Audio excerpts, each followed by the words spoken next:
ಎಲ್ರಿಗೂ ನಮಸ್ಕಾರ. ಶುಭ ಮಧ್ಯಾಹ್ನ. ನಾನು ಲಕ್ಷ್ಮೀ ಝಾನ್ಸಿ ಭಟ್ ಅಂತ.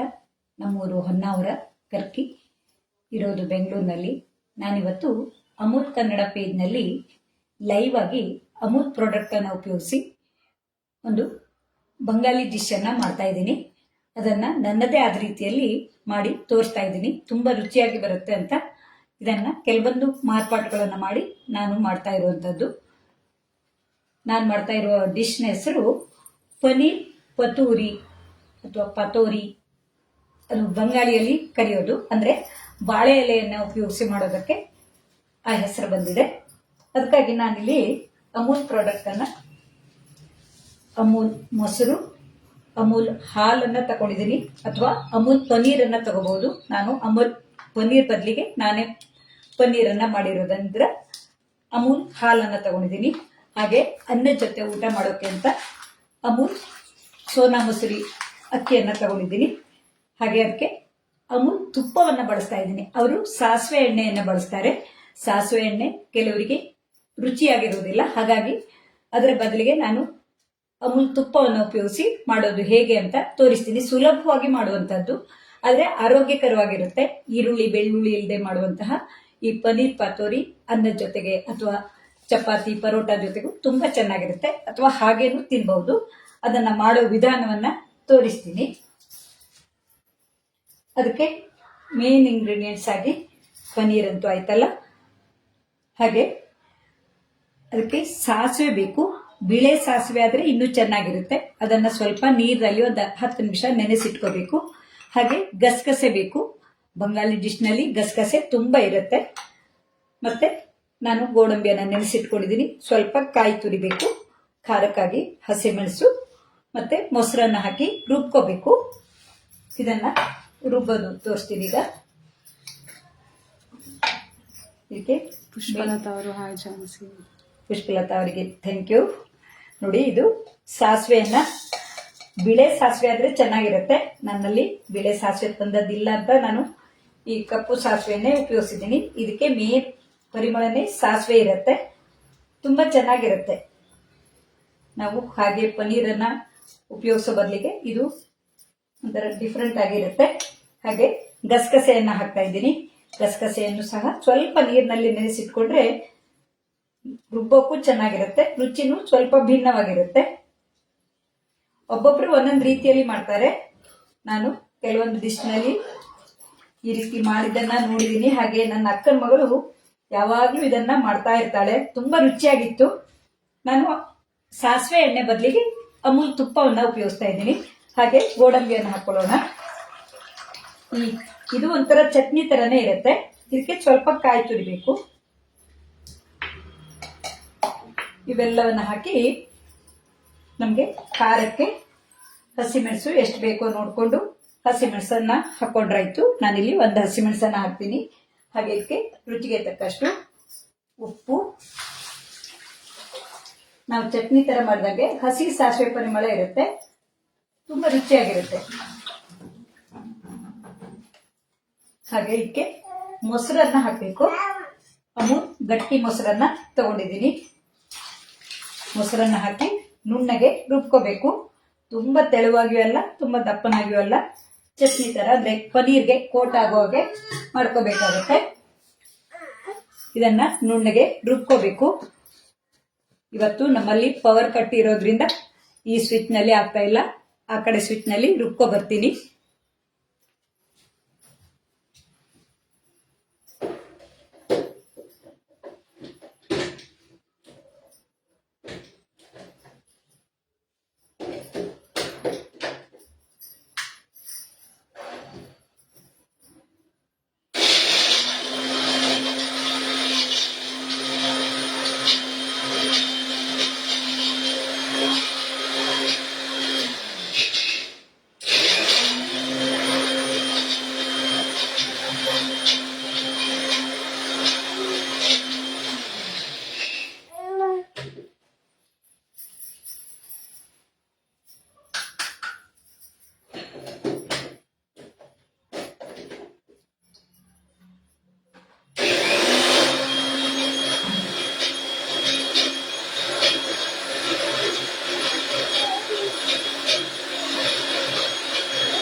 ಈಗ ನುಣ್ಣಗೆ ರುಬ್ಕೊಂಬಂದಿದ್ದೀನಿ. ನೀರು ಹಾಕದೆ ರುಬ್ಬೋಣ ಅನ್ಕೊಂಡೆ, ಆದ್ರೆ ನುಣ್ಣಗಾಗಿಲ್ಲ. ಹಾಗಾಗಿ ಸ್ವಲ್ಪ ನೀರನ್ನು ಹಾಕಿ ರುಬ್ಬಗ ಬಂದೀನಿ. ಇದನ್ನ ಒಂದು ಬೌಲ್ಗೆ ಟ್ರಾನ್ಸ್ಫರ್ ಮಾಡ್ಕೊತೀನಿ.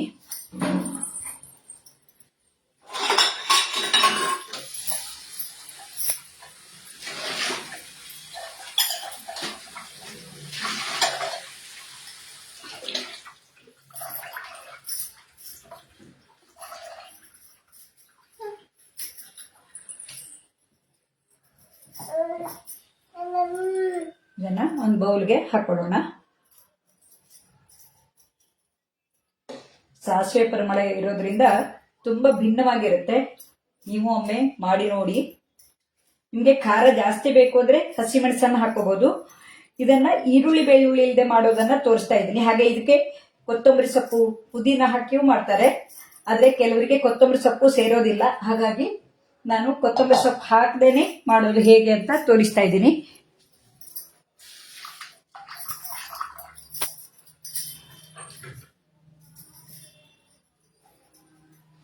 ಇದರಲ್ಲಿ ಎರಡು ರೀತಿಯಲ್ಲಿ ಮಾಡ್ಕೋಬಹುದು ನಾವು. ಒಂದು ಹುಗ್ಗಿಯಲ್ಲಿ ಬೇಯಿಸಿ ಮಾಡ್ಕೋಬಹುದು, ಇನ್ನೊಂದು ನಾವು ಕಾವಲಿಯಲ್ಲಿ ಈ ಬಾಳೆಯಲ್ಲಿ ಸುತ್ತಿ ಆಮೇಲೆ ಫ್ರೈ ಮಾಡೋದು, ಆ ರೀತಿನೂ ಮಾಡಬಹುದು. ಹಾಗಾಗಿ ಹುಗ್ಗಿಯಲ್ಲಿ ಸುತ್ತೋದನ್ನ ಯಾವ ರೀತಿ ಅಂತ ತೋರಿಸ್ತೀನಿ. ಇದಕ್ಕೆ ಉಪ್ಪು ಖಾರ ನಿಮ್ಗೆ ಎಷ್ಟು ಬೇಕೋ ಅಷ್ಟು ಹಾಕೋಬಹುದು. ಇದನ್ನು ಸ್ಲೈಸ್ ತರನು ಮಾಡಿಕೊಂಡು ಅದರಲ್ಲಿ ಮ್ಯಾರಿನೇಟ್ ಮಾಡಿ ಪನ್ನೀರನ್ನ ಈ ಚಟ್ನಿಯಲ್ಲಿ ಮ್ಯಾರಿನೇಟ್ ಮಾಡಿ ಅದನ್ನ ಬಾಳೆ ಎಲೆ ಸುತ್ತಿ ಮಾಡಬಹುದು. ಇಲ್ಲ ಅಂದ್ರೆ ಇದನ್ನ ನಾವು ಅನ್ನಕ್ಕೆ ಕಳಿಸ್ತಾ ಇರೋದ್ರಿಂದ ಇದನ್ನ ಈ ರೀತಿ ಪನ್ನೀರನ್ನ ಪುಡಿ ಮಾಡಿಕೊಂಡು ಅದಕ್ಕೆ ಈ ಚಟ್ನಿಯನ್ನ ಸೇರಿಸಿ ಮಾಡಿಕೊಂಡ್ರೆ ತುಂಬಾ ಚೆನ್ನಾಗಿರುತ್ತೆ. ಎರಡು ರೀತಿಯಲ್ಲಿ ಮಾಡೋದನ್ನ ನಾನು ತೋರಿಸ್ತಾ ಇದ್ದೀನಿ.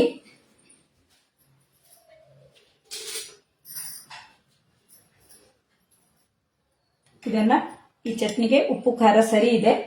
ಇದನ್ನ ಈ ಪುಡಿ ಮಾಡ್ಕೊಂಡಿರ್ತೀವಲ್ಲ ಪನ್ನೀರನ್ನ, ಇದು ನಾನು ಮನೆಯಲ್ಲೇ ಮಾಡಿರುವಂತಹ ಪನ್ನೀರ್ ಆಗಿದೆ.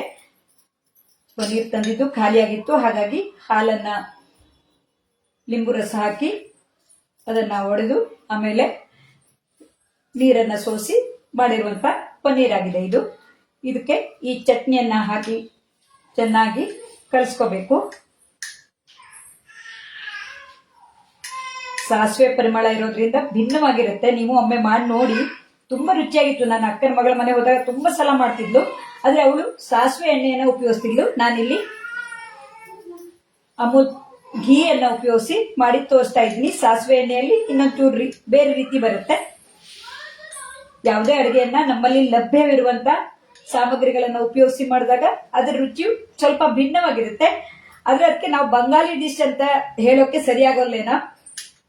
ಅದಕ್ಕೆ ನಮ್ದೇ ದಕ್ಷಿಣ ಭಾರತದ ಪನ್ನೀರ್ ಪತೂರಿ ಅನ್ಕೋಬಹುದು. ಈ ರೀತಿ ಈ ಪನ್ನೀರ್ಗೆ ತಾಗೋ ಹಾಗೆ ಮಾಡಿಕೊಂಡು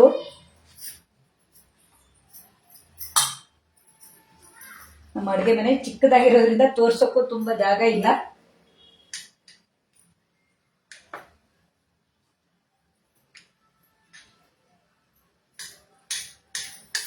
ಈ ಬಾಳೆ ಎಲೆಯಲ್ಲಿ ಸುತ್ತಿ ಮಾಡೋದ್ರಿಂದ ಘಮ ತುಂಬಾ ಚೆನ್ನಾಗಿರುತ್ತೆ.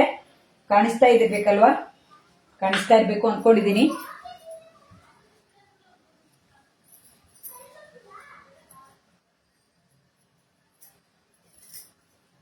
ಈ ರೀತಿ ಈ ಪನ್ನೀರ್ಗೆ ಎಲ್ಲ ಕಡೆನೂ ಈ ಚಟ್ನಿ ತಾಗೋ ಹಾಗೆ ಇಟ್ಕೊಂಡು ಇದ್ರ ಮೇಲೆ ಒಂದು ಹಸಿ ಮೆಣಸನ್ನ ಇಡ್ತಾರೆ. ಯಾಕೆಂದ್ರೆ ಅವರಿಗೆ ಹಸಿ ಮೆಣಸಂದ್ರೆ ತುಂಬಾ ಇಷ್ಟ ಆಗಿರುತ್ತೆ. ನಿಮ್ಗೆ ಬೇಡ ಅಂದ್ರೆ ಇಟ್ಕೋಬೇಕು ಅಂತಿಲ್ಲ. ನಿಮ್ಗೆ ಕೊತ್ತಂಬರಿ ಸೊಪ್ಪನ್ನ ಘಮ ಬೇಕು ಅಂದ್ರೆ ಇದ್ರ ಮೇಲೆ ಒಂದು ಕೊತ್ತಂಬರಿ ಸೊಪ್ಪನ್ನು ಇಟ್ಟು ಇದ್ರ ಮೇಲೆ ಸಾಸಿವೆ ಎಣ್ಣೆ ಹಾಕಿ ಆಮೇಲೆ ಅವರು ಇದನ್ನ ಸುತ್ತಿ ಉಗಿಯಲ್ಲಿ ಬೇಯಿಸೋದು ಅಥವಾ ಕಾವಲಿಯಲ್ಲಿ ಬೇಯಿಸ್ತಾರೆ. ನಾನಿಲ್ಲಿ ಸಾಸಿವೆ ಎಣ್ಣೆ ಬದಲಿಗೆ ತುಪ್ಪವನ್ನ ಹಾಕ್ತಾ ಇದ್ದೀನಿ. ತುಪ್ಪದ ಘಮ ಇದ್ರೆ ಇನ್ನೊಂದು ರೀತಿಯಾಗಿರುತ್ತೆ. ಹಸಿ ಸಾಸಿವೆ ಜೊತೆಗೆ ಈ ರೀತಿ ತುಪ್ಪದ ಘಮ ಇದ್ರೆ ತುಂಬಾ ರುಚಿಯಾಗಿರುತ್ತೆ. ಅಮೂಲ್ ಘೀಯನ್ನು ಉಪಯೋಗಿಸಿ ಇದನ್ನ ನಾವು ಕಡುಬೆಲ್ಲ ಮಾಡ್ತೀವಲ್ಲ ಅದೇ ರೀತಿನೇ 4 ಕಡೆನೂ ಫೋಲ್ಡ್ ಮಾಡಿ ಈ ಬಾಳೆ ಎಲೆಯನ್ನ ನಾನು ಮೊದಲಿಗೆ ಬಾರಿಸಿ ಇಟ್ಕೊಂಡಿದ್ದೀನಿ. ಹಾಗಾಗಿ ಸುಲಭವಾಗಿ ಈ ರೀತಿಯಾಗಿ ಮಡ್ಚೋಕೆ ಬರುತ್ತೆ. ನಾನಿಲ್ಲಿ ಇದನ್ನ ಒಂದೇ ಒಂದೇ ಬುತ್ತಿಯನ್ನಾಗಿ ಮಾಡಿ ತೋರಿಸ್ತಾ ಇದ್ದೀನಿ ನೋಡಿ. ಉಗಿಯಲ್ಲಿ ಬೇಯಿಸೋಕೆ ಇದೊಂದನ್ನ ಇದರೊಳಗೆ ಇಡ್ತಾ ಇದ್ದೀನಿ. ಬೇಗನೆ ಬೇಯುತ್ತೆ ಪನೀರ್, ತುಂಬಾ ಬೇಗ ಬೇಯುತ್ತೆ. ಈ ಮಸಾಲೆ ಒಟ್ಟಿಗೆ ಬಾಳೆ ಎಲೆ ಘಮ ಬರೋಕೆ ಅಂತ ಇದನ್ನ ಬೇಯಿಸ್ಕೊಳ್ಳೋದು. ಇಲ್ಲಾಂದ್ರೆ ಪನೀರನ್ನ ಹಾಗೇನು ಇದರೊಟ್ಟಿಗೆ ಇಟ್ಟು ತಿನ್ನೋಕ್ಕಾಗೋಲ್ಲ, ರುಚಿ ಇರೋಲ್ಲ. ಆದ್ರೆ ಬೇಯಿಸ್ಕೊಂಡ್ರೆ ಅಥವಾ ಫ್ರೈ ಮಾಡ್ಕೊಂಡ್ರೆ ತುಂಬಾ ಚೆನ್ನಾಗಿರುತ್ತೆ, ಬೇಗನೆ ಬೆಂದು ಬರುತ್ತೆ. ಈ ಮಸಾಲೆಯಲ್ಲಿ ಇವೆಲ್ಲವೂ ಮಿಕ್ಸ್ ಆಗಿ ಬರುತ್ತೆ. ಹಾಗೆ ನೋಡಿ, ಪನೀರ್ ಸ್ಲೈಸ್ ಅನ್ನ ಮಾಡಿ ಇಟ್ಕೊಂಡಿದ್ನಲ್ಲ, ಇದನ್ನ ಇದರಲ್ಲಿ ಮ್ಯಾರಿನೇಟ್ ಮಾಡ್ಕೋಬೇಕಿತ್ತು. ನಾನು ಮೊದಲೇ ಹಾಕಿಡೋಕೆ ಮರ್ತೆ. ನಾನು ಇದರಲ್ಲಿ ಚೆನ್ನಾಗಿ ಎರಡೂ ಕಡೆ ತಾಗೋ ಹಾಗೆ ಮಾಡಿಕೊಂಡು ಕಾವಲಿಯನ್ನು ಹಚ್ಕೊಂಡ್ಬಿಡ್ತೀನಿ. ಕಾವಲಿ ಕಾಣ್ತಾ ಇದೆಯಾ? ಕಾವಲಿ ಕಾಣ್ತಾ ಇಲ್ಲ. ಕಾವಲಿ ಬಿಸಿಗಿಟ್ಕೊಂಡಿದ್ದೀನಿ.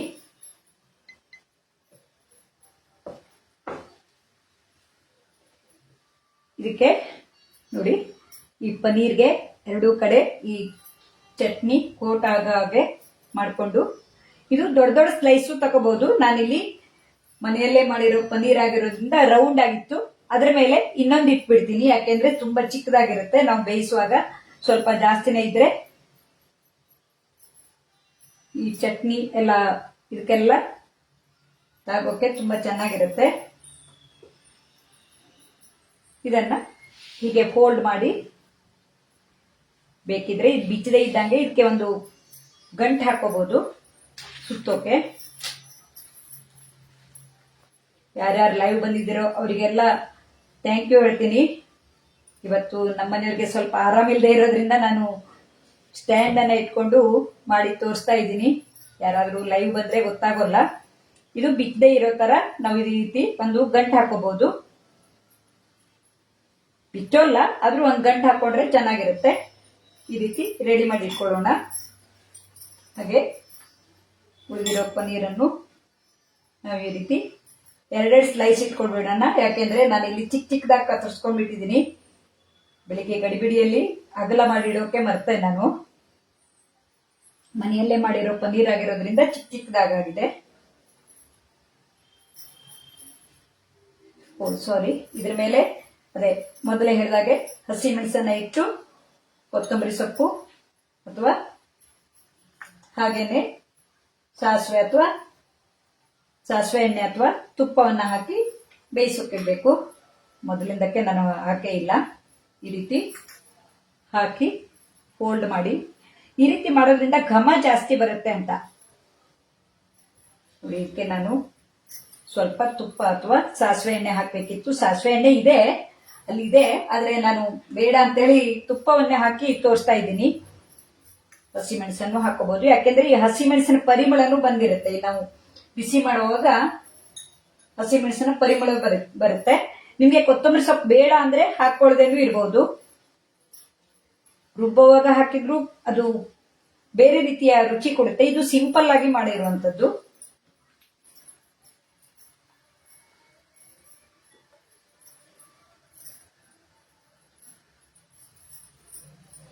ಈ ಚಟ್ನಿಯ ಘಮನೇ ತುಂಬಾ ರುಚಿಯಾಗಿರುತ್ತೆ. ನೀವೊಮ್ಮೆ ಮಾಡಿ ನೋಡಿ. ಹಸಿ ಸಾಸಿವೆಯ ಪರಿಮಳದ ಈ ಚಟ್ನಿ ರುಚಿ ರುಚಿಯಾಗಿ ಬರುತ್ತೆ. ತುಂಬಾ ದಿವಸಗಳಿಂದ ಇದನ್ನ ಮಾಡಿ ತೋರಿಸ್ಬೇಕು ಅಂತ ಅಂದ್ಕೊಂಡಿದ್ದೆ.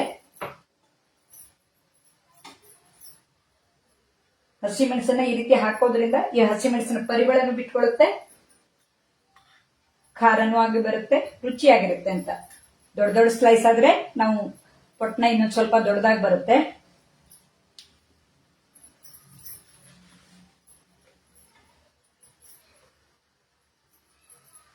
ಅನ್ನದೊಟ್ಟಿಗೆ ಈ ಪನೀರ್ದು ಪತೋರಿ ತುಂಬಾ ರುಚಿಯಾಗಿರುತ್ತೆ. ಇಲ್ಲಾಂದ್ರೆ ಹಾಗೇನು ತಿನ್ನೋಕ್ಕೂ ತುಂಬಾ ರುಚಿಯಾಗಿರುತ್ತೆ.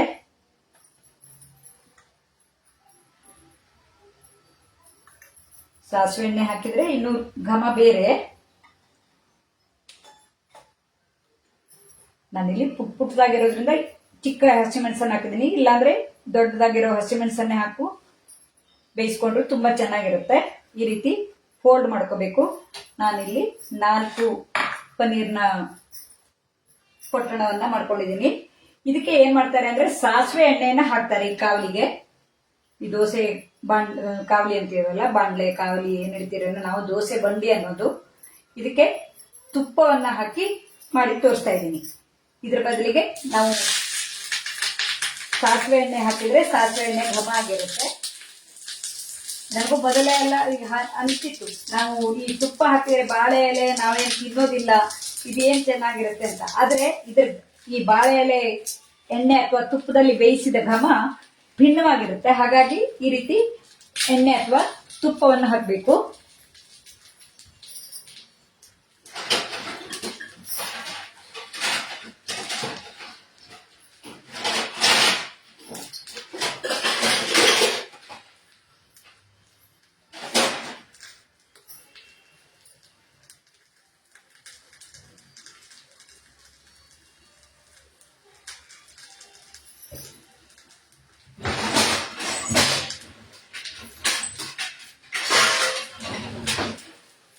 ಇದಕ್ಕೆ ಮುಚ್ಚಳವನ್ನು ಮುಚ್ಚಿದ್ರೆ ಆ ಬಾಳೆ ಎಲೆ ಅದರಲ್ಲೇ ಬೆಂದು ಬಂದು ಘಮ ಇನ್ನೂ ಚೆನ್ನಾಗಿರುತ್ತೆ. ಆಶಾ ಸೋಮನಾಥ್ ಅವರು ಸೂಪರ್ ಅಂತ ಇದ್ದಾರೆ, ರಮ್ಯಾ ಗೌರಿ ಸೂಪರ್ ರೆಸಿಪಿ ಅಂತ ಹಾಕಿದ್ದಾರೆ, ಪುಷ್ಪಲತಾ ಅವರು ಐ ಡಾಟ್ ಸೇ ಬೆಂಗಾಲಿ ಅಂತ ಹೇಳಿದ್ದಾರೆ. ಪುಷ್ಪಲತಾ ಅವರಿಗೆ ಕೇಳಿ, ಪುಷ್ಪಲತಾ ನಿಮ್ ಸೊಸೆಗೆ ಕೇಳಿ ಇದರಲ್ಲೇ ಭಿನ್ನವಾಗಿ ಮಾಡ್ತಾರಾ ಏನು ಅಂತ. ನೀವೆಲ್ಲ ಲೈವ್ ಅಲ್ಲಿ ಬಂದು ಪ್ರೋತ್ಸಾಹ ನೀಡ್ತಾ ಇರೋದಕ್ಕೆ ತುಂಬಾ ಖುಷಿ ಆಗತ್ತೆ.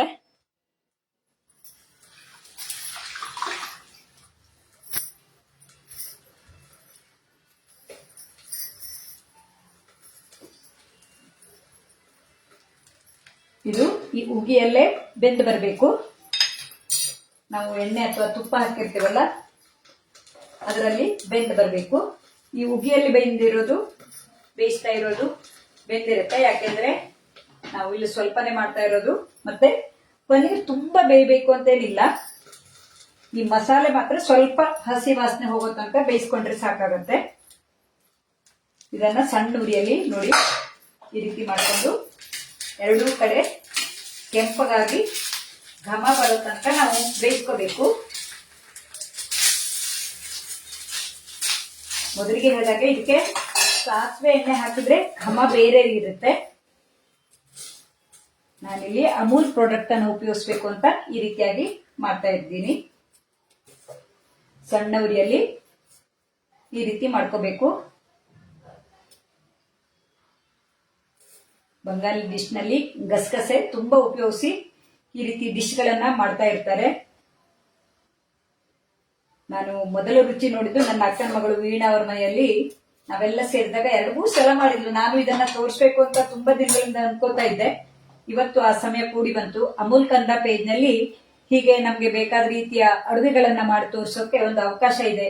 ಅದು ಲೈವ್ ಅಲ್ಲಿ ಮಾಡಿ ತೋರ್ಸೋಕೆ ಇದು ಎಲ್ರಿಗೂ ನೋಡೋಕು ಒಂದು ಸುಲಭವಾದ ರೆಸಿಪಿ ಅಂತ ಹೇಳಿ ಹೇಳ್ಬೇಕು. ನಾವು ಏನೇ ತಪ್ಪು ಒಪ್ಪುಗಳನ್ನ ಮಾಡಿದ್ರು ಇಲ್ಲಿ ಗೊತ್ತಾಗತ್ತೆ. ಈಗ ಉಗಿಯಲ್ಲಿ ಬೆಂದಿರೋದು ಆಗಿದೆ.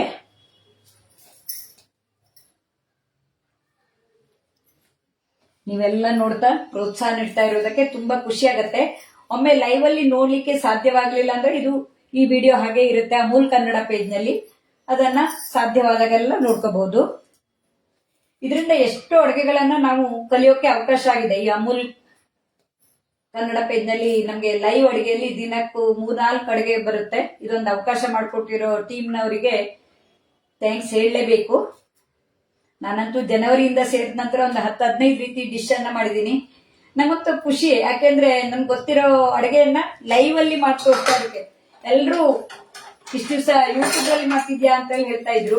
ಈಗ ಅಮೂಲ್ ಕನ್ನಡ ಪೇಜ್ ನಲ್ಲಿ ಮಾಡ್ತಾ ಇರೋದಕ್ಕೆ ನಮ್ಮ ನೆಂಟರಿಷ್ಟರೆಲ್ಲ ಸಿಕ್ಕಿದಾಗ ಹೇಳೋದಾಗ ನೋಡಿದಾಗ ತುಂಬಾ ಖುಷಿ ಆಗತ್ತೆ. ಹಾಗಾಗಿ ಇದೊಂದು ಒಳ್ಳೆ ಅವಕಾಶ ಆಗಿದೆ. ಎಷ್ಟೋ ಮಂದಿ ಫ್ರೆಂಡ್ಸ್ ಆಗಿದ್ದಾರೆ, ಎಷ್ಟೋ ಮಂದಿ ನಮ್ಗೆ ಈ ರೀತಿ ಲೈವ್ ಅಲ್ಲಿ ಬಂದು ಪ್ರೋತ್ಸಾಹ ಕೊಡ್ತಾರೆ. ಹಾಗೆ ಬೇರೆ ಬೇರೆ ಡಿಶ್ ಮಾಡೋಕ್ಕೂ ಒಂದು ಅವಕಾಶದ ಜೊತೆಗೆ ಕಲಿಯೋಕ್ಕೂ ಒಂದು ಅವಕಾಶ ಆಗಿದೆ. ಈ ರೀತಿ ಈ ಬಾಳೆ ಎಲೆ ಚೆನ್ನಾಗಿ ಸುಡೋ ತನಕ ಬೇಯಿಸ್ಕೊಂಡ್ರೆ ಒಳಗಿನ ಮಸಾಲೆನು ಚೆನ್ನಾಗಿ ಬೆಂದು ಬಂದಿರುತ್ತೆ. ನಾವು ಹಸಿ ಸಾಸಿವೆ ಗಸಗಸೆ ಎಲ್ಲ ಹಾಕಿರ್ತೀವಲ್ಲ ಅದೆಲ್ಲ ಬೆಂದು ಬಂದ್ಕೊಂಡು ತಿನ್ನೋಕೆ ತುಂಬಾ ರುಚಿಯಾಗಿರುತ್ತೆ. ನೋಡಿ ಈ ರೀತಿ ಚೆನ್ನಾಗಿ ಬಿಸಿ ಆಗೋ ತನಕ ಬೇಯಿಸ್ಕೋಬೇಕು. ಇಲ್ಲಿ ಬಾಳೆ ಎಲೆ ಘಮ ಅಂತೂ ತುಂಬಾ ಬರ್ತಾ ಇದೆ, ಹಾಗೆ ಸಾಸಿವೆ ಮಸಾಲೆದು ಪರಿಮಳನೂ ತುಂಬಾ ಚೆನ್ನಾಗಿದೆ. ನೀವು ಒಮ್ಮೆ ಟ್ರೈ ಮಾಡಿ ನೋಡಿ. ಯಾರು ಮಾಡಿಲ್ಲ ಅಂದ್ರೆ ಮಾಡಿ, ಅಥವಾ ಮಾಡಿದ್ದರೆ ನಾನು ಮಾಡೋದ್ರಲ್ಲಿ ಏನಾದ್ರೂ ಹೆಚ್ಚು ಕಡಿಮೆ ಇದ್ರು ಹೇಳಿ. ಯಾಕೆಂದ್ರೆ ನಾನು ನನ್ನ ಸ್ವಂತ ರೆಸಿಪಿಯಲ್ಲೇ ಸ್ವಲ್ಪ ಮಾಡಿಫಿಕೇಶನ್ ಮಾಡ್ಕೊಂಡು ಮಾಡ್ತಾ ಇರುವಂತದ್ದು. ಪ್ಯೂರ್ ಬೆಂಗಾಲ್ ಡಿಶ್ ಅಂತಲ್ಲ, ನಮ್ಗೆ ಲಭ್ಯವಿರುವಂತಹ ಸಾಮಗ್ರಿಗಳನ್ನ ಉಪಯೋಗಿಸಿ ಮಾಡಬಹುದು ಅಂತ ಈ ವಿಡಿಯೋವನ್ನ ಹಂಚ್ಕೊಳ್ತಾ ಇರುವಂತದ್ದು.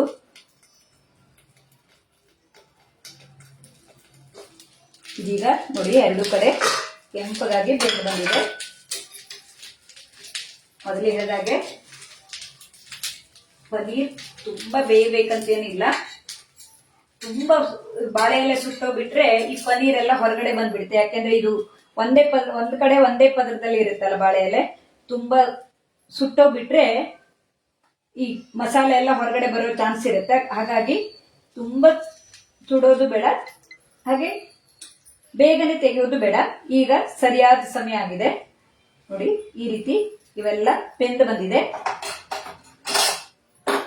ಈಗ ಎರಡು ರೀತಿಯ ಈ ಪನೀರ್ ಪತೋರಿ ಅಥವಾ ಪಾತೋರಿ, ಅದು ನಮ್ಗೆ ಪ್ರೊನೌನ್ಸ್ ಮಾಡೋಕೆ ಸ್ವಲ್ಪ ಕಷ್ಟ ಆಗತ್ತೆ ಬಂಗಾಲಿ ಡಿಶ್ ಆಗಿರೋದ್ರಿಂದ. ಪತೋರಿ ಅಥವಾ ಪಾತೋರಿ ಅಂತ ಹೇಳಿ ಕರಿಬಹುದು. ಬಹುಶಃ ಬಾಳೆ ಎಲೆಯಲ್ಲಿ ಇರೋದಕ್ಕೆ ಆ ರೀತಿ ಹೆಸರು ಬಂದಿರಬೇಕು. ಯಾರಾದ್ರೂ ಬಂಗಾಳಿ ಗೊತ್ತಿದ್ದವರಿದ್ರೆ ಹೇಳಿ. ನೋಡಿ ಇದು ಬಾಳೆ ಎಲೆಯಲ್ಲಿ ಮಾಡಿರೋದು ಬೆಂದಿದೆ. ನೋಡಿ ನಾವು ತುಪ್ಪ ಹಾಕಿರೋದ್ರಿಂದ ಈ ತುಪ್ಪ ಎಲ್ಲ ಬೆಂದು ಹೊರಗಡೆ ಬರ್ತಾ ಇದೆ. ಈ ಬಾಳೆ ಎಲೆಯ ಘಮದ ಜೊತೆಗೆ ಸೇರ್ಕೊಂಡಿದೆ. ನೋಡಿ ಹಸಿಮೆಣಸು ಚೆನ್ನಾಗಿ ಬೆಂದಿದೆ. ಕಾಣಿಸ್ತಾ ಇದೆ ಅಲ್ವಾ? ಕಾಣಿಸ್ತಾ ಇದೆ ಅನ್ಕೋತೀನಿ. ಇದನ್ನ ಹಾಗೇನು ತಿನ್ಬಹುದು, ಆದ್ರೆ ಹಾಗೆ ತಿನ್ನೋ ಬದಲಿಗೆ ದೋಸೆ ಚಪಾತಿ ಜೊತೆಗೆ ತಿಂದ್ರೆ ತುಂಬಾ ರುಚಿಯಾಗಿರುತ್ತೆ. ದೋಸೆ ನಮ್ದು ಸೌತ್ ಇಂಡಿಯನ್ ಫುಡ್ ಆಯ್ತು. ಪರೋಟ, ರೋಟಿ ಅದ್ರ ಜೊತೆಗೂ ತುಂಬಾ ಚೆನ್ನಾಗಿರುತ್ತೆ. ನೋಡಿ ಇದು ಬೆಂದು ಬಂದಿದೆ. ನೋಡಿ ಮಸಾಲೆ ಸ್ವಲ್ಪ ಹೆಚ್ಚು ಕಡಿಮೆ ಆದ್ರೆ ಈ ಬಾಳೆ ಎಲೆ ಜೊತೆಗೆ ಚೆನ್ನಾಗಿ ನಾವು ಕತ್ತೋಗೋದು ಅಂತೀವಲ್ಲ, ಆ ರೀತಿ ಆಗ್ಬಿಡುತ್ತೆ. ಹಾಗಾಗಿ ನೋಡ್ಕೊಂಡು ಬೇಯಿಸ್ಕೋಬೇಕು.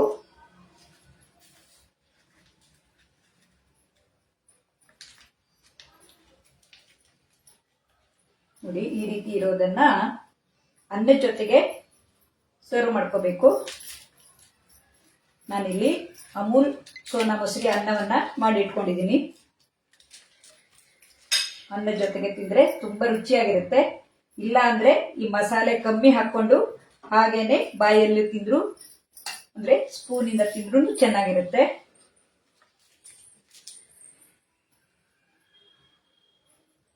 ಇದಕ್ಕೆ ಸಾಸಿವೆ ಎಣ್ಣೆ ಹಾಕಿದ್ರೆ ಮೊದಲೇ ಹೇಳಿದಾಗೆ ಬೇರೆ ರುಚಿ ಇರುತ್ತೆ. ನಾನಿಲ್ಲಿ ತುಪ್ಪವನ್ನ ಹಾಕಿದ್ದೀನಿ. ನೋಡಿ ಅಮೂಲ್ ರೈಸ್ ಜೊತೆಗೆ ಈ ಪನೀರ್ ಪತೋರಿ ತುಂಬಾ ರುಚಿಯಾಗಿರುತ್ತೆ.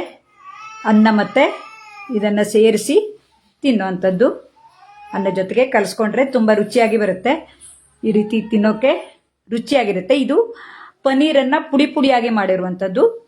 ಇದಾದ್ರೆ ನೋಡಿ ಪನೀರು ಇದು ಹೀಗೆ ನಾವು ಸ್ಲೈಸ್ ಆಗಿ ತಗೋಬಹುದು. ನಾನಿಲ್ಲಿ ಪುಟ್ಟ ಪುಟ್ಟ ಸ್ಲೈಸ್ ಮಾಡಿರೋದ್ರಿಂದ ಈ ರೀತಿ ಇದೆ.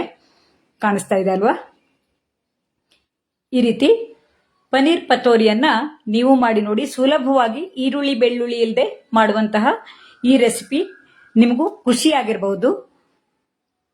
ನಾನು ಮಾಡಿರೋದ್ರಲ್ಲಿ ಮಾಡಿಫಿಕೇಶನ್ ಮಾಡಿರೋದ್ರಿಂದ ಹೆಚ್ಚು ಕಡಿಮೆ ಇದ್ದಿರಬಹುದು. ಮಸಾಲೆಯಲ್ಲಿ ಒಂದೊಂದು ಕಡೆ ಒಂದೊಂದು ರೀತಿಯಲ್ಲಿ ಮಾಡ್ತಾರೆ, ಹಾಗಾಗಿ ನಾನು ಈ ರೀತಿಯಲ್ಲಿ ಮಾಡಿದ್ದೀನಿ.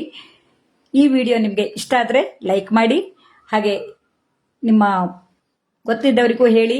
ಇದನ್ನ ಮಾಡೋಕೆ ಹೇಗೆ ಇತ್ತು ಅಥವಾ ನೀವು ಮಾಡಿದರೆ ಯಾವ ರೀತಿ ಇತ್ತು ಅನ್ನೋದನ್ನು ಹೇಳಿ ತಿಳಿಸಿದ್ರೆ ತುಂಬ ಖುಷಿ ಆಗತ್ತೆ. ಈ ಅಮೂಲ್ ಕನ್ನಡ ಪೇಜ್ನಲ್ಲಿ ಈ ಲೈವ್ ಅಡುಗೆ ಮಾಡೋಕೆ ಅವಕಾಶ ಕೊಟ್ಟಂತ ಟೀಮ್ನವರಿಗೆಲ್ಲರಿಗೂ, ಅದರಲ್ಲೂ ಮುಖ್ಯವಾಗಿ ಸಮೀರ್ ಮತ್ತು ನಂದಿನಿ ಅವರು ನಮಗೆ ನೇರವಾಗಿ ಸಂಪರ್ಕದಲ್ಲಿ ಇರುವಂತವರು, ಅವರಿಗೆಲ್ಲ ಧನ್ಯವಾದಗಳನ್ನು ಅರ್ಪಿಸ್ತಾ ಈ ವಿಡಿಯೋವನ್ನ ನಿಮ್ಮೊಡನೆ ಹಂಚಿಕೊಳ್ತಾ ಇದ್ದೀನಿ. Thank you.